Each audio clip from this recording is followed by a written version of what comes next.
ॐ श्री गणेशाय नमः। ॐ श्री घृणिसूर्याय नमः।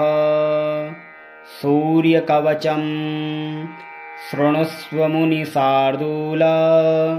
सूर्यस्य कवचं शुभं शरीरारोग्यदं दिव्यं सर्वसौभाग्यदायकं।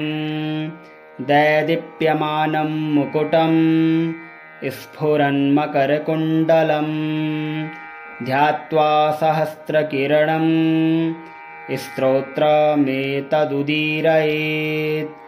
शिरो मे भास्करः पातु ललाटे मे मितद्युतिः। नेत्रे दिनमणिः पातु श्रवणे वासरेश्वरः।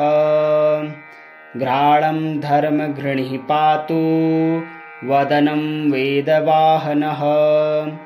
जिह्वां मे मानदः पातु कण्ठं मे सुरवन्दितः। स्कन्धौ प्रभाकरं पातु वक्षः पातु जनप्रियः।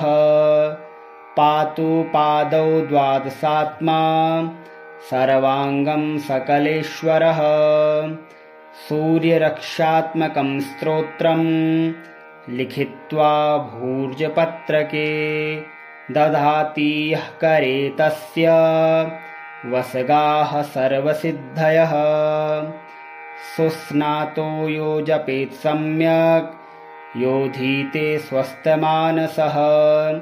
सरोगमुक्तो दीर्घायुः सुखं पुष्टिं च विन्दति। ॐ सूर्याय नमः।